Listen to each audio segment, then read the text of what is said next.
In my previous life, on the day my husband was taken back by his wealthy family, he didn't bring me with him.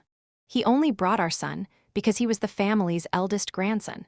But he also brought along Sophia White because she looked exactly like the youngest daughter their family had lost. As for me, worn down from marriage and childbirth, I had lost all the brilliance I once had. When he was in his 20s, Daniel's mother suffered from mental illness. Every time she saw me, she would scream hysterically. So he told me, "Rachel, wait until my mom gets better, then I'll come back for you. I won't let little Ethan forget you." I waited year after year, but they never returned. When Ethan grew up, I finally couldn't endure it anymore and went to find them. My son clung closely to Sophia's arm, looking at me with disgust. "Why are you here? Why are you ruining my family?" In this life, I chose to leave first. I no longer cared for their wealth and power. From now on, the moonlight and the wind had nothing to do with me. One day, the Thompson family, a powerful clan from Townsville, came to my village. Their line of luxury cars clogged the narrow dirt road. They had come searching for the son they had lost 6 years ago. My husband, Daniel Thompson. Our village was so remote that even after 6 years of desperate searching, with the family nearly driven to madness and even believing he might be dead, they still hadn't found this hidden place. When the village children came running to spread the news, Daniel was teaching our son Ethan Thompson how to write. Ethan's brush stopped mid-stroke, ink spreading across the paper, while Daniel remained calm. "Ethan, I told you before, writing is training the heart. Your heart must be steady." I knew what would come next. He would reclaim his identity and return to Townsville. After the Thompson family left, Daniel was as composed as ever.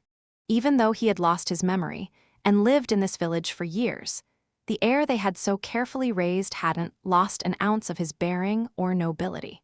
And I was even calmer than he was. I still went up the mountain to gather mushrooms as usual. On the path, Mrs. Wilson teased me, "Rachel, you're about to follow Mr. Pa Thompson to the city and enjoy wealth and honor. Why are you still picking mushrooms?" That day, Daniel told his family that he needed to pack and asked them to return the next day.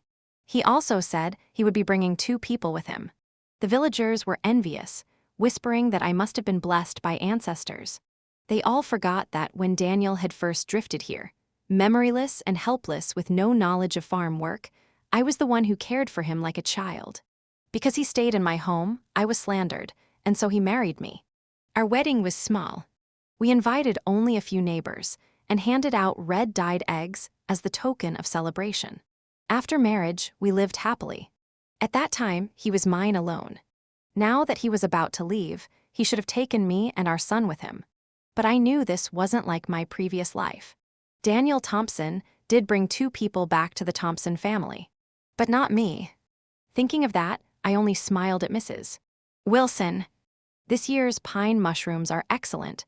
Selling them will give me enough to leave this place and start a new life." When I returned home, Sophia White was teaching Ethan English. She said softly, "You have to study hard. Kids your age in Townsville can already speak plenty of English." Ethan listened seriously. Sophia smiled and patted his head. "You're so bright, Ethan." "Nothing like." Ethan hugged her waist and added quickly, "Of course, how could I be like Mom? She only knows how to speak in that country accent. If I talk like that in the city, everyone will laugh at me." Daniel was reading a book. Hearing this, he only looked up and gave a gentle smile. It was such a warm, beautiful scene. A scene I had witnessed twice in my lifetime. Sophia White was also a girl from our village. Her father abused her mother, who died young. Later, she was taken in by relatives and sent to school in the city. For some reason, she eventually returned to the village. At first, I had been grateful to her.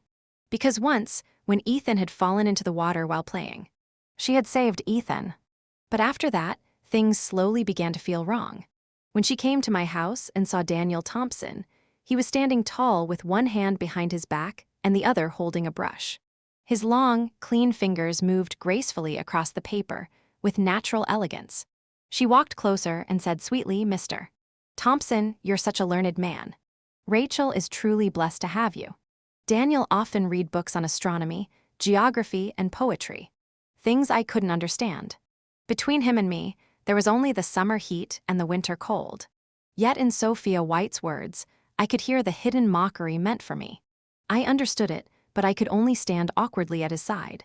After that, she came to my house every 2 or 3 days, begging Daniel to go teach at the school. From then on, she called him Mr.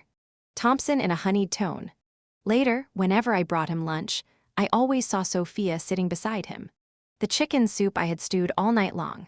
He carefully poured a bowl for Sophia first. Ethan giggled and said, "Mom, Miss White loves your cooking the most." Of course, I was the one raising father and son, getting up early to pick mushrooms, chasing hens with the neighbors, laboring to clear land and plant vegetables behind the mountain, choosing each tender sprout carefully. I couldn't bear to eat the good things myself, yet they were always taken and used to please someone else. In my previous life, I once said all this aloud in front of everyone. Daniel frowned, pressing his thin lips together, then bowed and apologized. "I'm sorry, Miss White. My wife was being rude." He made it sound as if I had done something shameful. Ethan, meanwhile, declared bluntly, "If Mom won't let Miss White eat, then I won't eat either." Sophia, like a mistress of the house, pulled Ethan close to her and scolded gently. "Ethan, how have I taught you? You mustn't talk to your mom like that." Ethan pouted and mumbled an apology to her. Sophia shielded him protectively, her gaze on me showing not the slightest trace of guilt. In that moment, my husband and my son together made me into a woman utterly discarded. My heart ached unbearably. Sophia White, soft and fair-skinned, stood beside them while I, always going up the mountain for mushrooms or down to the fields for farm work, carried a rough, weathered air. After giving birth to Ethan, I had long since lost the slender grace of a young girl. The 3 of them standing together truly looked like a family of 3. In my past life, when Sophia went back to the Thompson family with them, no outsider ever suspected she wasn't Ethan's real mother. At first, Ethan called her sister Sophia, but she laughed and said he should call her mom instead. Only later did I understand the little scheme behind her words. When Daniel saw me coming in with my basket, he stood and moved aside. Perhaps because the earthy smell on me offended him. Then, noticing my basket filled with wild mushrooms, he finally showed a flicker of guilt. "Why are you still doing such hard work? We already have money now." The last words he spoke very softly. In my previous life after he left, I continued to receive a sum of money regularly. But it was only enough to cover my basic living expenses in the village. It was impossible to go anywhere farther. I didn't explain anything to him now. I only said, "I'm used to it. When I'm free, I have nothing else to do." After speaking, I picked up the needle and thread on the table and began sewing sachets stuffed with herbs to ward off mosquitoes. But those little pouches only worked for about a week before losing their effect. Ethan's legs were already covered in mosquito bites. For some reason, this time, I didn't feel the same heartache I had before. Ethan saw me sewing the sachets and looked annoyed. "Mom, when we move to the city, there won't be any mosquitoes. You don't need to make these things for me and Dad anymore." Yes, the Thompson family had never valued anything I made. In my past life, before that black car drove away, I had cried while stuffing many handmade things into Ethan's hands. But all of them were thrown away on the roadside before they even reached the end of the village. The old woman at the entrance picked them up and immediately recognized they were made by me. She returned them, looking at me with both pity and mockery. At the time, I thought it had been Daniel's mother's decision. But later, I scraped together money, went down to the county, and bought a cell phone hoping to keep in touch with them. Every time we video called, Ethan was always impatient. My horseback riding class is starting, and Sophia is calling me. Meanwhile, I was scraping together every coin, trekking through forests and crossing streams, sneaking into town just to see him. But the moment he spotted me, he would run straight to the car, as if terrified I might call his name in front of others. Watching his back as he fled, I finally understood. It wasn't the sachets whose fragrance had faded. It was his heart that had become hollow. From then on, I stopped going to look for him. When he grew older, I became ill from overwork. The doctor told me I didn't have much time left. I called Daniel Thompson. He was silent for a long time before finally saying, "I'll arrange a hospital for you." But I didn't want treatment. I only wanted to see my son one last time. So I put on my best clothes, spent my remaining money to have my hair done, and went to his grand coming-of-age ceremony. "Ethan, don't you remember your mother?" But he clung affectionately to Sophia White's arm, glaring at me with disgust. "Why are you here? Why are you ruining my family?" Daniel stood beside him without saying a word. The cold calculation and indifference of a wealthy family were laid bare in their eyes. In the midst of that lavish banquet, I was like a filthy old rat driven into the gutter. In the end, I was struck by a speeding truck and collapsed on the ground, staring up at the sky. Tears slid silently from the corners of my eyes. Heaven had truly been too cruel to me. But when I opened my eyes again, I was back on the day that Thompson family arrived in our village to take him away. This time, I refused to be the pitiful fool I had been before.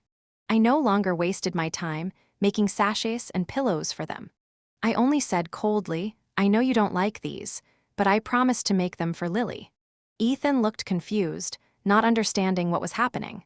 Though I was sometimes strict with him, in truth, I loved him deeply. Whatever good things I had, I always gave them to him first. He pouted. "Lily isn't a good kid. She doesn't respect her teachers at all. Why would you make things for her?" Lily was one of the rare children in the village who wasn't blindly devoted to Sophia White. At school, she was often isolated because of it. In truth, she had never been rude to Sophia. She just liked me more. She once told me that the scent on me was very pleasant, fresh, and alive. Yes, there had even been a time when Daniel pressed his face against my neck and said I carried a fragrance full of vitality. But in the end, he still chose Sophia, who reeked of heavy powder and perfume. Just a few days ago, I saw Lily's pale arms covered in swollen mosquito bites, so I had promised to make her some sachets to keep them away. What father and son didn't value someone else still cherished? Calmly, I stitched each thread. "I'll make things for whoever I want to make them for." Ethan was unhappy. "Mom, you're so mean. I'm going to find Aunt Sophia. She said she'll take me in a town to eat Western food and teach me how to use a knife and fork." He glanced at me and added, "You've never eaten Western food, have you?" I didn't look up. "No, never." "Go ahead." He punched the pile of cotton in frustration, not understanding what exactly was wrong. In the past, I had always been jealous of Sophia. Wherever she took Ethan, I would try my hardest to follow and keep up. The year Ethan was born, I nearly lost my life. Clutching Daniel's hand, I had begged with my dying breath, save the baby." In the years that followed, I always believed children mattered more than a husband. But in the end, the one who hurt me most was Ethan. After Ethan left, glancing back 3 times before disappearing, Daniel finally walked over to me. "Rachel, are you angry with me? If you're upset, take it out on me, but don't drag the child into it. Tomorrow we'll be leaving early. Don't spoil things for everyone." "Unhappy?" I was stunned for a moment. In my previous life, once they left, there was never a trace of happiness in my days again. Yet now he dared to tell me, "Don't make everyone unhappy." That day was just like before. Even though Daniel Thompson's mother was gravely ill, she still traveled thousands of miles to see her son, who had been missing for so many years. But the instant she saw me standing beside him, her face twisted into extreme disgust. She screamed, "Imposter monster, get away." I froze. I knew I wasn't beautiful, and I knew that Thompson's family wouldn't like me, but I hadn't expected it to be this bad. The other Thompsons only sighed and said to Daniel, "Since you went missing, your mother's mind hasn't been right." Daniel hadn't yet regained his memory, but the bond between mother and son made grief shadow his face.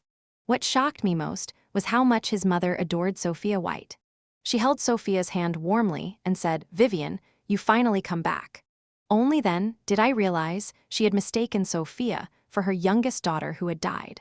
After the Thompson family left, Daniel said to me, "Rachel, you saw what my mom is like. She can't handle any more shock. Once she gets better, I'll bring you back. I won't let Ethan forget you." He used his mother's condition as an excuse and took the chance to insist on bringing Sophia with them, claiming Ethan needed someone familiar by his side, someone to help him adapt. In my previous life, I believed him, and I waited year after year, but they never returned. Later, Daniel told me, "Rachel, I can give you a large sum of money, but you can't be the mistress of the Thompson household." I lost control, screaming at him and Sophia can. What makes her different from me? Her background is no better than mine. All the bitterness I had buried for years finally exploded. He didn't argue, only looked at me with pity, but what could I do? Back then, because he had no status, we had never even registered our marriage. I only learned later that Sophia had the same face as Daniel's youngest sister, who had died in an accident. That was why he insisted on taking her back, and that was how she so easily married into the Thompson family. At that moment, my heart was a storm of emotions, so some people's fates were blessed beyond reason. But why did all the suffering have to fall on me alone? My parents died early, leaving me nothing but a plot of land. No matter how hard I plowed and tilled that soil, it never produced anything of real value. I had no choice but to gather mushrooms from the mountains and work everywhere I could as a seamstress just to survive. When I took Daniel in, one mouth to feed became two. At first, he was useless, unable to do anything. I had to give up some of my farmland to plant medicinal herbs just to earn a little more money. Day after day, through sun and rain, the hardship wore me down. People forgot, but once, when I was young, I had been known as the beauty of the region, prettier than Sophia White across 10 villages. But when I later saw her again, I couldn't help but feel inferior. Her hair was styled fashionably. Her clothes were the newest designer brands. Her every gesture refined like that of a true socialite. She knew I had once gone to the school to see Ethan, and deliberately came to confront me. Her gaze was dripping with arrogance as she sneered. If others knew someone like you was Ethan's mother, everyone would laugh at him. Daniel only married you back then because he was forced. He had no choice at all. You should be sensible and leave this world that doesn't belong to you. Even Ethan's attitude proved her words true. In that instant, I remembered the day Daniel proposed to me. In his eyes, there hadn't been the slightest trace of a smile. Later, when he was naming Ethan, he muttered that this place was too backward. He said he hoped Ethan could soar as freely as if he were flying through the universe. I began to doubt everything. I had risked my reputation to save Daniel Thompson, risked my life to give birth to Ethan. Was it all just so father and son could trample me again and again? From that moment on, I stopped contacting them, and they seemed to have completely forgotten me as well. It wasn't until I was dying that I realized only at the moment of life and death would we never meet again. In my previous life, I had poured out all of my devotion and all of my foolishness. In this one, I wanted to live for myself. To Daniel, I was just a brief interruption in his life song. And to me, he could be nothing more than a fleeting shadow in mine. On the day they were preparing to leave, Daniel handed me a grasshopper woven from blades of grass. Back in the days when we were happy, whenever I was angry, he would make one to coax me. I once treasured them like jewels, filling an entire box with them. But now, I didn't even raise my hand to take it. Daniel didn't seem to care. He gave a faint smile. "We're leaving today. Are you still upset?" In the past, I had often been angry with him because of Sophia White. When he and she spoke warmly together, I would ask, but he would always brush me off. "You wouldn't understand." I couldn't accept that. "If I don't understand, then teach me." But Daniel refused. "I'm already tired from teaching all day at school. Do I have to come home and keep teaching you?" So I scraped together money to buy one of the books they always discussed, In Search of Lost Time by Proust. Yet I fell asleep after only 3 pages. I couldn't understand what they found so fascinating about such things. Back then, Daniel only laughed, ruffled my hair, and handed me another grasshopper. "Here, play with this," he said, like he was soothing a child. I once thought that was love. Years later, when I looked back, I finally realized he had never loved me. That was why he never wanted to spend effort on me. A grasshopper made of grass could be woven in a minute, but teaching me to read a book might take months. Later, I read a great many books on my own and discovered it wasn't so difficult after all. That is why in this life, I no longer cherished those grasshoppers. Whatever I wanted to learn, I would teach myself. Seeing that I still didn't take it, Daniel looked slightly surprised. In that moment of silence, a car horn sounded from outside. The Thompson family had arrived. Daniel sighed, "Then give them to me." I frowned. "Give you what?" "The sachets. It's inconvenient to take the pillows with us, but sachets are small. You must have made extras for Lily." She can't possibly use them all. In that instant, I understood. He still thought I was just being stubborn, only sharp-tongued. I laughed and shook my head. There aren't any left, not a single one. I sold them all. My embroidery skills were very good. On my mother's side, one of my ancestors had been a famous seamstress, and before she died, she taught me her craft. In truth, the sachets I made were very popular. It was only that farm work kept me busy, so I rarely had time to make many. The few I did finish, I always gave to him and Ethan. Daniel kept staring at me, as if he didn't believe my words. But then Ethan came running and happily, pulling Sophia White along. "Dad, let's go already." Sophia wiped his forehead with a handkerchief. "Look at you so excited you're sweating." Daniel lifted him into his arms. "Say goodbye to your mom, son." Still sulking, Ethan turned his head away and refused to look at me. My eyes fell on the handkerchief in Sophia's hand, and suddenly I spoke. "Give that back to me." She froze. "What do you mean?" "I embroidered that handkerchief." "Return it to me." Sophia burst into laughter, her tone dripping with scorn. "Something like this, take it to the city and people will only laugh at you. If you really want it back, Rachel, I'll return it to you." Sophia White said back then, when she saved Ethan, I had nothing valuable to give her, so I embroidered that handkerchief as a gift. On it, I stitched a pair of butterflies, so lifelike that everyone who saw them praised the work. Their wings shimmered, changing colors with the light. To make them, I once sold a precious ginseng root, just to afford the finest thread. But now Ethan's face twisted with obvious disgust. That expression, whether in my past life or this one, I had seen far too many times. I knew he felt ashamed of me. Father and son had always been generous, never calculating. Ethan would lend candy to his classmates, but no one ever gave him any in return. Daniel often helped poor students pay tuition, never asking for anything back. Only I counted every penny, splitting coins in half, arguing with neighbors until my face flushed red just for a few more cents from selling eggs. Sophia was different.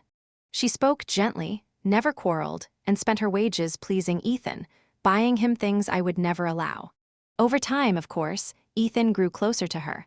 Whenever I showed my displeasure towards Sophia, Daniel always defended her. Once Ethan had a stomach ache, and I refused to let him eat ice cream, but Sophia secretly bought it for him anyway. As expected, he ended up with diarrhea, nearly dehydrated.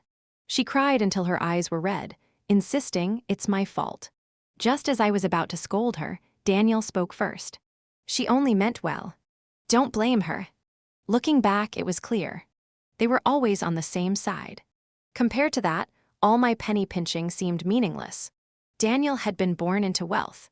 To him, there was no need to calculate like I did. No wonder he never wanted to bring me along. When we reached the gate, Daniel suddenly noticed the chickens and ducks in the yard were gone.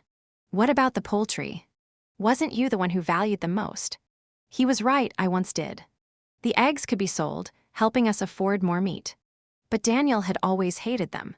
His refined temperament couldn't tolerate the stench of livestock.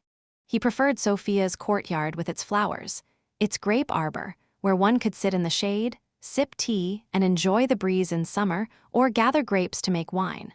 That was where they always chose to spend their time. "I sold them," I answered calmly. "I'm about to leave, so of course I needed to settle everything.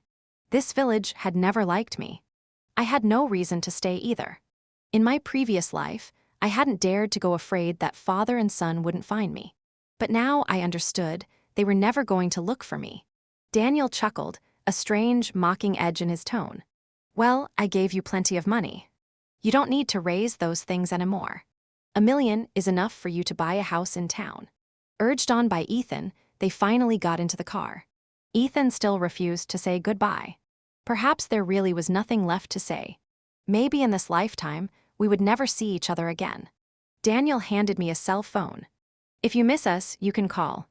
In my past life, he hadn't left me anything. This time, I acted indifferent, and that actually made him more willing. But I knew I would never call. I also wouldn't take that money. From now on, the mountains and rivers stretched endlessly between us, and we would go our separate ways with no promise of meeting again. When the convoy disappeared completely into the mountain road, I picked up my luggage and turned back for one last look at the house that had been mine. Rachel, your new life has only just begun. That first night after returning to the Thompson estate, Daniel lay on a luxurious, soft bed. A strange sense of familiarity crept over him. He couldn't help but remember the simple wooden bed back in the village, the faded mosquito net, and the endless, irritating buzz of mosquitoes. He tossed and turned, unable to fall asleep. Later on, when I made sachets of herbs to drive away the mosquitoes, things finally improved. Now, in his room, the air conditioner was cool and comfortable, carrying with it a faint fragrance. It was the scent he had once loved most. Daniel Thompson thought he would sleep soundly that night, but by midnight, he was still restless, unable to close his eyes. Something was missing. He wondered if it was the herbal scent. Perhaps that was it. The sandalwood incense in the room suddenly felt clawing, and he nearly stayed awake the entire night. The next morning, Daniel looked exhausted. Breakfast at the Thompson estate was lavish, with a full spread of both Chinese and Western dishes to suit everyone's tastes. Ethan picked up his chopsticks and carefully chose a dish of fish in front of him. Daniel's father noticed and said sternly, "Ethan, mind your manners while eating." Ethan immediately felt aggrieved. In the past, his mother would always serve him the best portion. Sophia White reached out, intending to help but was stopped. "He's not a child anymore. Let him do it himself." Then, with a faint sigh, Daniel's father muttered, "What can you expect from a boy raised by a countrywoman?" Hearing that, Sophia quietly set her chopsticks down. Ethan felt even more wronged. Before, when his mom hadn't allowed Sophia to care for him, she never listened. Now, his sensitive heart realized his grandfather didn't seem to like him much, and even Sophia wasn't the same as before. For the first time, he seemed to miss his mother. Children's feelings are simple. After breakfast, he said something to Daniel. Daniel thought for a moment and dialed my number, but no one answered. He forced a smile. "Maybe your mom is busy. We'll try again later." But soon, Ethan didn't get another chance to call. His schedule was packed tightly by the Thompsons. Daniel's father wasn't satisfied with the performance of his eldest grandson, insisting Ethan had much to learn. The boy spent the whole day correcting his posture until his back and legs ached. By evening, he was completely drained, body and mind. After bathing, he lay in bed and whined, "Dad, my legs hurt. Rub them for me." Daniel tried, but he didn't press the right spots, and it gave Ethan no relief. Dad asked Aunt Sophia to do it. Ethan shook his head. "She doesn't know how. Only Mom does." Daniel fell silent, caught off guard. Ethan rolled his eyes. "Then tell me a story. If you tell me a story, it won't hurt as much. Last time I had a fever, Mom held me, told me stories, and helped me fall asleep." Daniel stroked his son's head. "What story do you want to hear?" "The story about you and Mom." "Me and Rachel?" he asked softly. "It's just an ordinary story." He began to recount it. "Back then, I went hiking and accidentally fell into a ravine. Rachel saved me and rented a cart to bring me all the way back to her village, more than 100 miles away. My leg was broken. I had no memory of who I was and nowhere to go, so I followed her home. She gave me the nickname Ox, scolding me as she massaged and treated my injury every day. In the end, she healed my leg completely. Her skills were remarkable. She could even turn wild vegetables into delicious meals. I was grateful to her and thought she was a kind and good woman. She was beautiful too. Later, I overheard villagers gossiping that if Rachel kept me, no one would ever marry her again, that she had just picked up some useless stray. But at the time, I couldn't even carry a bucket of water, so they weren't entirely wrong. Rachel got angry though. She snapped back, saying, "How could you all mock him when he's already in such a miserable state? He's educated. He speaks so well, and if I want to keep him, so what?" Daniel's voice grew softer. I was furious. In that moment, carried away, I proposed to her. But the moment those words left his mouth, Daniel regretted them. Deep down, he had a vague sense that sooner or later, he would leave that place. Yet when he saw the blush on my cheeks, he suddenly no longer felt regret. He thought to himself, it didn't matter. When the time came, he would take me with him. Later, when I gave birth to Ethan, my slender figure and smooth skin were gone. Stretch marks spread across my belly. I was no longer the delicate, graceful young woman I had been before marriage. I could shout and argue with people over a few coins, slowly becoming no different from the coarse women of the village. Daniel began to feel disgust toward me, and then Sophia White entered his world. There were times when he couldn't help but think, if only the woman who had saved him back then had been Sophia instead of me. He believed I didn't know how to raise our son. I never cared about Ethan's studies. Only when he caused trouble did I discipline him harshly. The rest of the time, I spoiled him too much. In his eyes, I wasn't fit to teach the Thompson family's eldest grandson, let alone be the mistress of the household. So he used his mother's illness as an excuse, abandoned me and disgrace, and left with Sophia. He told himself Sophia was the one who should step out of the mountains and into the city. If Ethan hadn't stirred his old memories this time, Daniel might have nearly forgotten that once upon a time, I had been a young woman who could make people fall in love with me. Thinking of that, his eyes hardened with resolve. He told Ethan, in a few days, "We'll go visit your mother." But by the time they finally arranged their schedule and returned to the village, I was gone. The villagers said I had left the same day they did. They assumed I had gone to Tansville to look for them. The phone and the bank card he had left for me were both neatly placed under my pillow. In that instant, Daniel woke up to the truth. I had loved him, but I had never asked him for anything. Ethan began to panic. "Where's Mom? Why isn't she home?" Daniel stood there dazed, recalling my reactions from the days before. A faint panic rose in his heart. He thought I must really be angry this time, but he comforted Ethan, saying, "Your mom is just upset. It's okay, she'll be back in a few days. When she does, you need to say some nice things to her." Ethan nodded. I had run away from home once before. That time, it was because Daniel and Sophia had stayed up too late talking and fallen asleep in the yard. I cried and made a scene. For the first time, Daniel scolded me with a harsh tone. "Why are you making such a fuss? What will people think of Sophia?" I froze. Those words hurt more than a slap, so I turned and ran, spending the whole night in the mountains. But not long after, I returned on my own. Smiling sheepishly, I crept up to him and whispered I was wrong. "I believe you and her have nothing going on." Daniel neither coaxed me nor came looking for me. He had laughed lightly and said, "She's your mother, she'll come back on her own." And this time, he believed the same thing.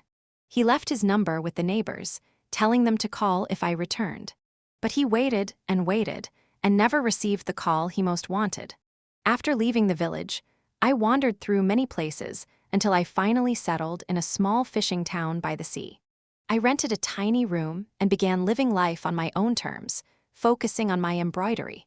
This fishing town was far more open-minded than my old village.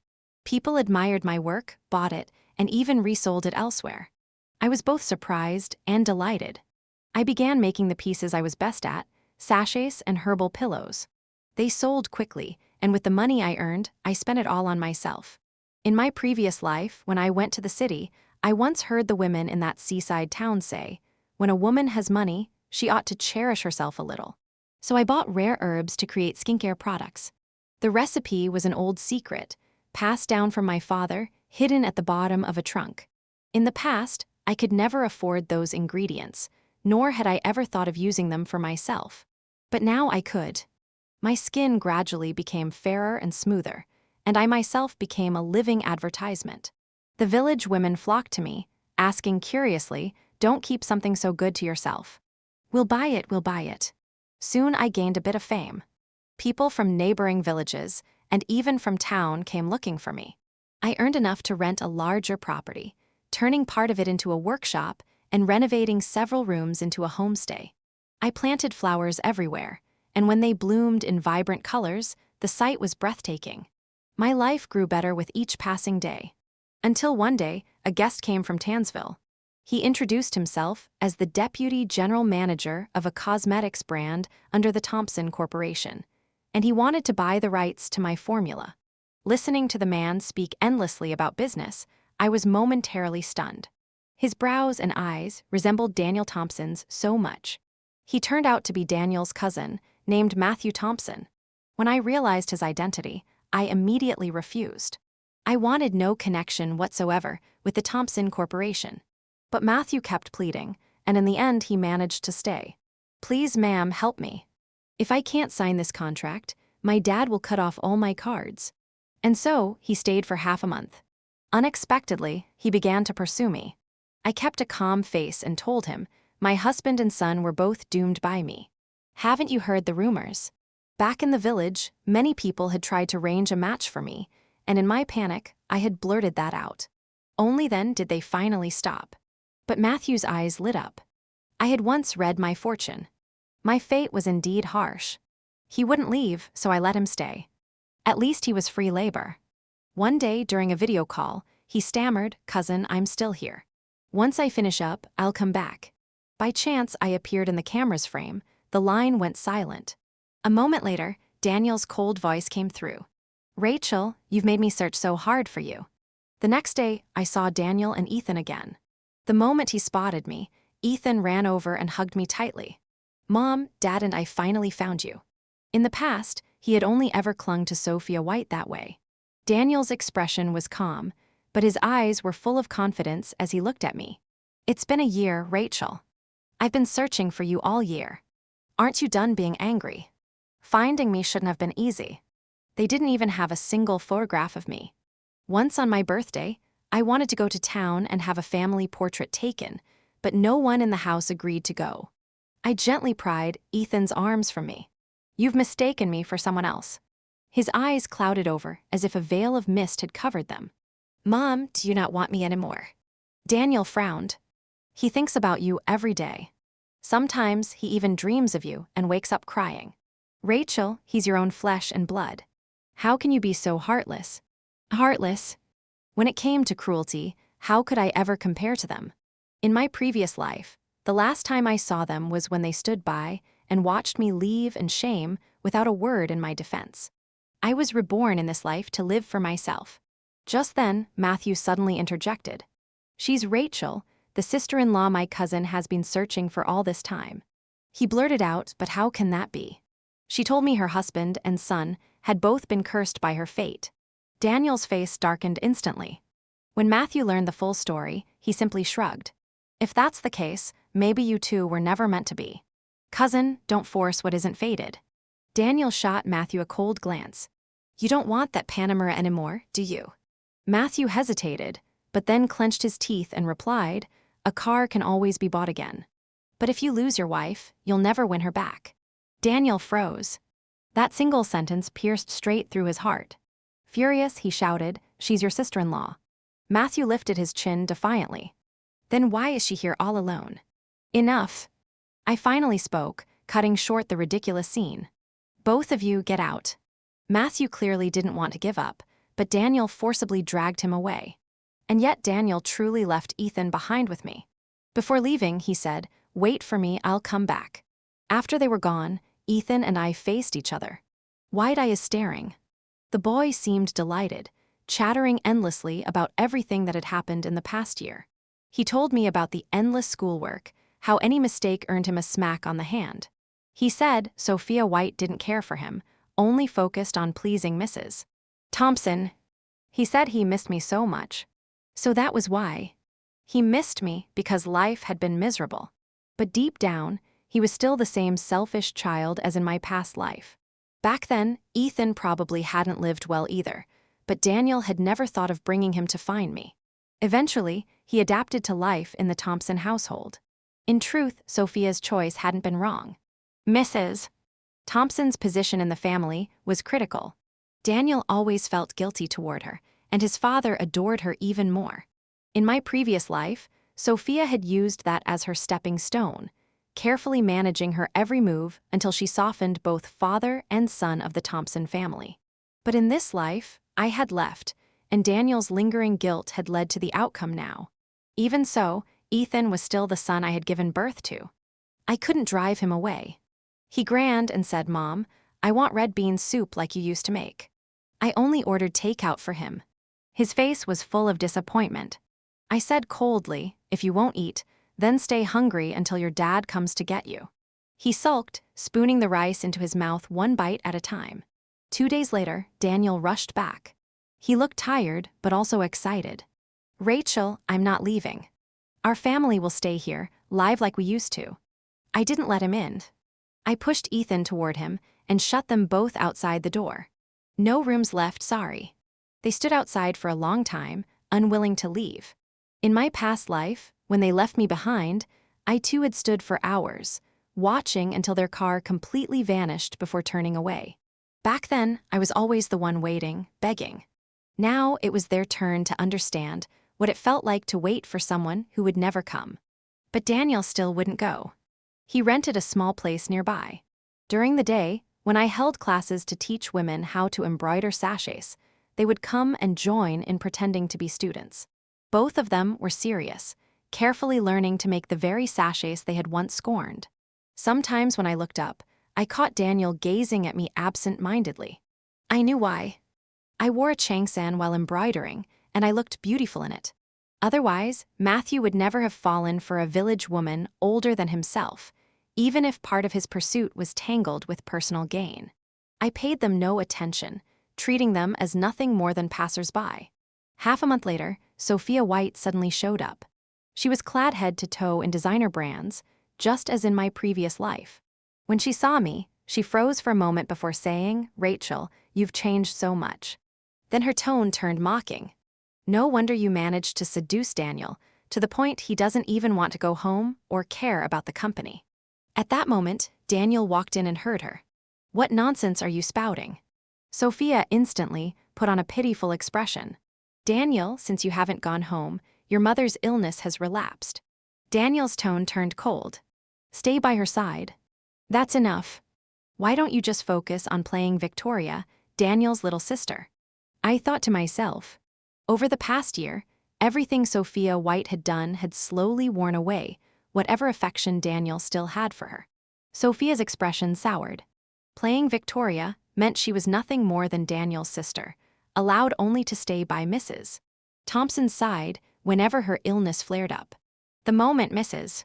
Thompson recovered, Sophia became an outsider with no claim to anything. Only as Daniel's wife and Ethan's mother could she remain in the Thompson family forever. To go from wealth to nothing, Sophia could never accept that. Suddenly she turned, dropping to her knees before me, her voice choked. "Rachel, please let Daniel go. Because of you, he's fought bitterly with his family. He refuses to return home if he can't take you with him. My uncle's blood pressure has spiked from anger. My aunt can't handle the shock, and Matthew is causing trouble every day." I almost laughed out loud. Hadn't I already fled far enough? They were the ones who sought me out, clinging no matter how I tried to push them away. They shattered the peaceful, simple life I had built. Yet in the end, it was somehow me who was accused of not letting Daniel go. I narrowed my eyes at Daniel. "If you don't leave, I'll sell my patent to Vanora." Daniel froze. Vanora was the Thompson Corporation's fiercest competitor in cosmetics. Because of that intense rivalry, the family business had hit a bottleneck, which was why they had come all this way to seek out my herbal formula in the first place. He knew I wasn't bluffing. The days we had spent under the same roof were enough for him to realize I no longer had any affection for him. If even Ethan couldn't hold a place in my heart, how could the Thompson family's interests matter to me? At last, Daniel yielded. It was as though all the strength had been drained from his body. For the first time in 2 lifetimes, I saw his back slouch instead of standing tall. "You hate me that much?" he asked quietly. I shook my head. "I used to. In my last life, when I died, I thought that if I could ever meet you again, I wouldn't save you. Not kicking you while you were down would already be enough out of respect for the fact that we were once husband and wife. But this past year, I focused on my work and cared for myself, and I've become better. I realized there's nothing left to hate. I rarely even think of you anymore, because the truth is, I don't love you anymore. Hate isn't the opposite of love, forgetting is." Daniel finally decided to leave. Ethan sobbed, clinging to me, refusing to go. Perhaps he couldn't understand why the mother who loved him most suddenly seemed not to want him. But I could never let go of the memory of my past life, the image of him rejecting me, calling security to throw me out. That scene haunted me still. He cried until he nearly couldn't breathe. In the end, I softened, wrapping him in my arms. "Go back with your dad. You can come again during summer break." Still, he looked uneasy. What if I come then, and you've already left? I held out my pinky finger. No, we've made a promise, and I won't go back on it. Daniel looked at me, his voice low. Thank you. Then he added, Rachel, I won't give up. After returning home, Daniel finally resolved to drive Sophia out of the Thompson household. She was stunned. But what about your mother? I've already spoken to the doctor. Daniel said flatly. Her condition is improving. Most of her illness was caused by me. From now on, I'll be the one to stay by her side. Sophia burst into tears. If I'm all alone, what am I supposed to do? Daniel's gaze turned cold and deep. A person should never covet what doesn't belong to them. Sophia regretted everything. If she had known that the woman she once scorned, me, Rachel, would change so much, become so captivating that Daniel would turn back to me, she never would have underestimated me. Sophia should have accepted long ago when Mrs. Thompson wanted to take her in as a goddaughter. Mr. Thompson had even mentioned it before, but she refused. Now it was too late for regrets. Back then, she only thought about becoming Mrs. Thompson herself. This time, Daniel was truly determined. The elder Mr. Thompson disapproved of me, wanting Daniel to marry someone of equal status, capable and well-matched. But for the first time, Daniel defied him. He knelt in the ancestral hall for 3 days and 3 nights until he collapsed from exhaustion. The Thompson couldn't bear to lose the brilliant heir they had just regained, so in the end, they relented. When he woke, Matthew looked at him with a complicated expression. Will she really come back to the Thompson estate with you? Daniel shook his head. Then is it worth all this? Matthew pressed. Calmly, Daniel replied, I have to prepare for every possibility. For the past year, whenever he thought of me, he remembered only the good things. Before Ethan was born, we had shared happy times. He had once been deeply dependent on me, and he truly had loved me. He drowned himself in those memories again and again until he was forced to admit it. He had fallen in love with me once more. Whether or not I would forgive him, he didn't know. But in the end, a person's life is shaped by their own choices. I stayed in the little fishing village. Whenever he had time, Daniel would bring Ethan to visit me. I no longer drove them away, but I didn't welcome them warmly either. I couldn't tell if their fondness was really for me or for the light I carried now. My heart had died in my past life. It couldn't be warmed again. Daniel began learning to cook, imitating the dishes I used to make, serving them to us. Ethan no longer found me annoying. Instead, he peppered me with questions, just as he once clung to Sophia. He told me he saw me on TV, and his classmates all said his mom was beautiful. That unhidden vanity, innocent though it seemed, still made my heart twist. I couldn't help but remember the bitter cutting face he had shown me in my past life. Ethan told me Sophia was gone. The woman the Thompson family had once expected to become their matriarch had vanished, leaving only me. Suddenly, I remembered my past life and couldn't stop myself from asking him, do you really think your mom could handle being the mistress of the Thompson family? He smiled. Mom, whoever you are, that's exactly what the mistress of the Thompson family should be. When in love, people can be intoxicating. In my past life, I clung to that sweetness to survive for years. Sophia, however, had grown accustomed to wealth and luxury and could never return to a small village. I heard she latched on to a rich man in his 50s, only to be stripped naked in the street by his wife. After that, she drifted again from one man to another. Meanwhile, I lived my simple life, keeping a distant, lukewarm relationship with them. Our village was remote, but I still sold the patent for my formula to the Thompson Corporation on a profit-sharing basis. Who doesn't want to make money? Daniel never remarried. Both at home and in his office, he hung my photographs. Everyone in Tansville knew I was his one and only wife. Ethan often called me. Even if I didn't answer because I was busy, he never dared be upset. And so things stayed like that year after year. Before his coming-of-age ceremony, they came together to invite me. Ethan seemed uncertain, carefully pleading, Mom, all these years you didn't want to come home, and we respected your wishes. But this is my ceremony. I thought back to my past life, emotions too tangled to describe. In the end, I went with them back to Tansville. Because of my presence, the banquet was even grander than in my previous life. Guests flocked to toast me. The rarely seen mistress of the Thompson family had finally appeared. Memories of my past life merged with the present, and I curved my lips in a faint smile. Now I could both live freely for myself and hold in my hands everything I had once longed for. Hadn't I said it all along? A woman must live her life for herself.